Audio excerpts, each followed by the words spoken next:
Berdasarkan data dari Kementerian Kesehatan tahun 2022, 1 dari 5 bayi yang lahir di Indonesia terkena stunting. Berikut adalah beberapa kasus yang terjadi di Indonesia. Nah, kira-kira teman-teman tahu nggak stunting itu apa? Stunting itu merupakan fenomena gizi kronis yang buruk yang mengakibatkan gangguan pada pertumbuhan perkembangan anak sekitar 1000 hari atau kurang lebih 3 tahun ya di tahap pertama kehidupan anak. Dari data yang sudah dikumpulkan pada tahun 2020, terdapat 219 juta kasus stunting di dunia, yang mana lebih dari setengahnya itu berasal dari negara-negara di ASEAN. Nah, di ASEAN sendiri, Indonesia itu merupakan negara dengan kasus stunting terbesar, yang mana 1 dari 4 anak di Indonesia masih mengalami stunting. Kalian tahu nggak sih penyebab dari stunting berdasarkan budaya yang ada? Seperti yang kita ketahui, di Indonesia ini kan masih banyak sekali mitos yang dipercaya dan dipertahankan mengenai kehamilan dan juga kesehatan anak. Beberapa mitos banyak yang masih dipercaya dikarenakan mitos tersebut mengandung anjuran yang sesuai dengan kehidupan sehari-hari. Nah, di beberapa wilayah Indonesia, mitos yang masih dipercaya merupakan mitos penyebab komplikasi ibu hamil, bersalin, dan juga nifas. Nah, sebagai contohnya, ada satu wilayah di Jawa Timur yang memiliki mitos di mana ibu pada masa nifas diharuskan untuk menggunakan bekungan sepanjang 15 meter.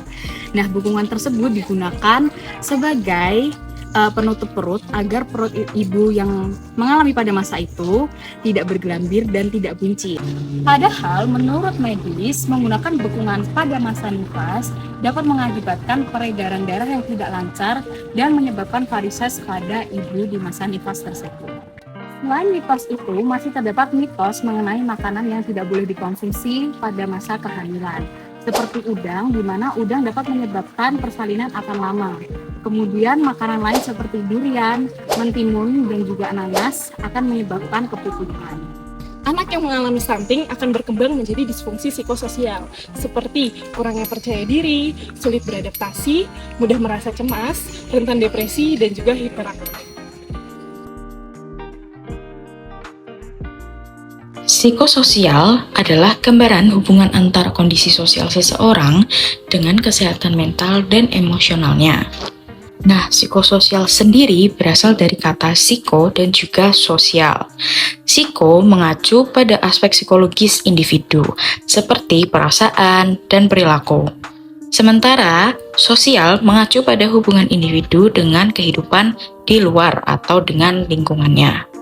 Sehingga dapat disimpulkan bahwa kondisi kejiwaan atau kesehatan mental seseorang dapat dipengaruhi oleh perubahan kehidupan yang dijalaninya. Nah, sekarang teman-teman sudah tahu kan stunting dalam perspektif budaya itu gimana?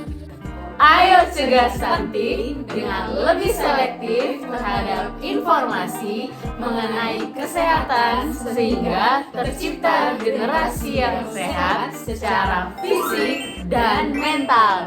Dah.